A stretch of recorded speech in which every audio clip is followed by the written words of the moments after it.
ini ialah satu daripada beberapa akta yang diwujudkan oleh Kerajaan Malaysia untuk nak pertama mengawal selia dan yang kedua ialah untuk mengekalkan tahap kebebasan kepada media dan penerbitan. Ini adalah kerana secara umumnya walaupun ada hak untuk bersuara, namun Kerajaan Malaysia mewujudkan beberapa akta lah.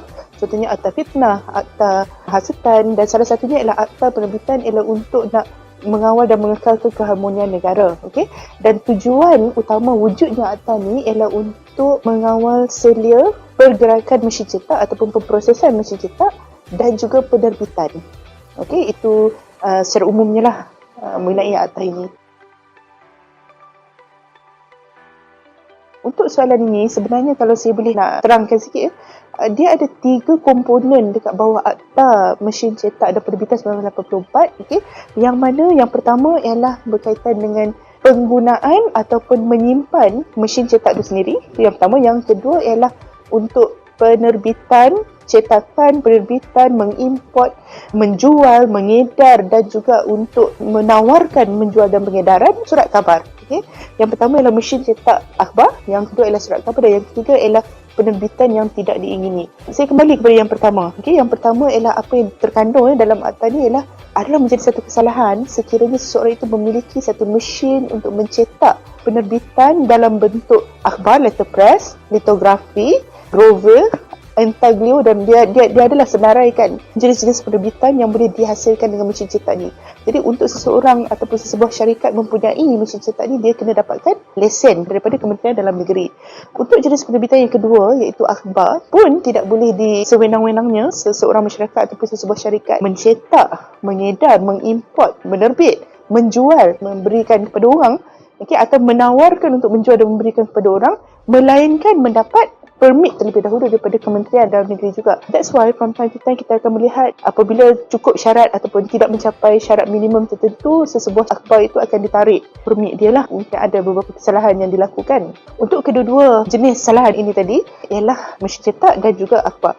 Yang ketiga, tidak perlu lesen, tidak perlu permit ialah penerbitan. Okay, penerbitan siapa sahaja boleh tulis buku, boleh tulis brosur, boleh buat poster dan sebagainya. Tapi apabila dia mencapai satu stage yang mana Menteri Dalam Negeri berpuas hati mendapati bahawa ada ketidakinginan di situ, mungkin sebab tu nama dia ialah undesirable publication atau penerbitan tidak diingini, ialah ketika Menteri berpuas hati bahawa penerbitan itu mengandungi artikel, lukisan, gambar-gambar, laporan, nota-nota, tulisan, bunyi ataupun muzik ataupun kenyataan yang sebenarnya tidak bertepatan dengan keselamatan negara, okay, keselamatan rakyat, public order dan kehendak moral satu masyarakat itulah. Jadi atas dasar ini, walaupun asalnya tidak ada lesen ataupun permit yang mesti diperolehi oleh individu atau syarikat penerbit tersebut, apabila Menteri buat keputusan saja, maka boleh ditarik baliklah ke semua penerbitan yang melanggar syarat-syarat tadi.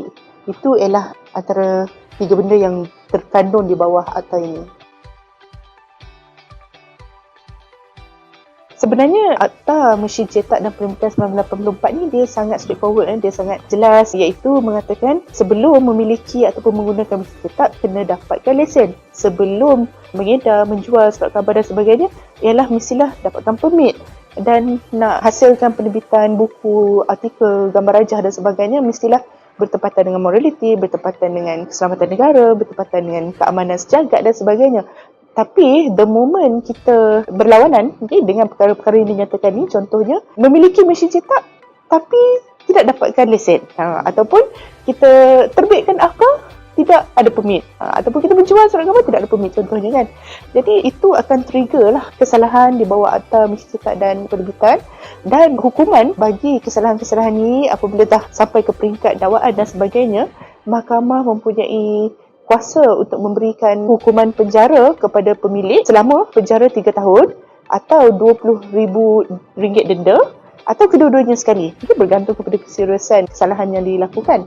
Untuk kedua-dua iaitu printing press memiliki mesin cetak ataupun menjual, menerbit dan mengedar surat khabar tadi, kesalahannya banyak macam tu, iaitu 3 tahun penjara dan RM20,000 denda atau kedua-duanya sekali.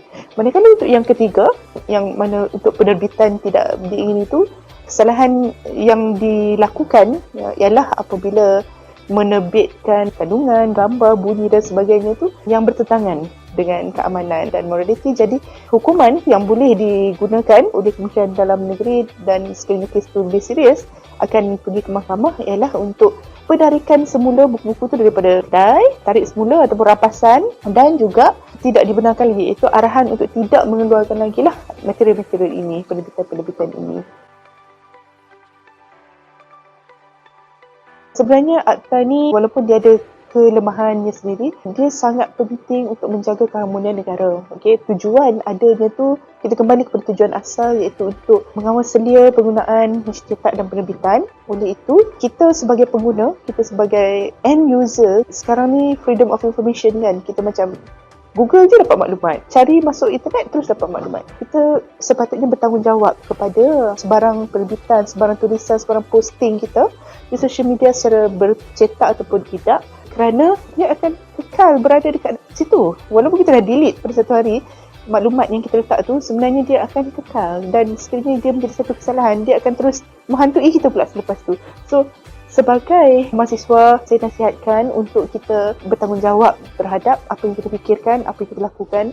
Not only benda yang kita komen ataupun letak posting dekat media sosial, tapi juga apa yang komen kita reply kepada posting orang lain, ataupun kita reply kepada reply orang lain lah, contohnya kan. Jadi kena berhati-hatilah, kerana itu menggambarkan kesarjanaan kita sebagai mahasiswa.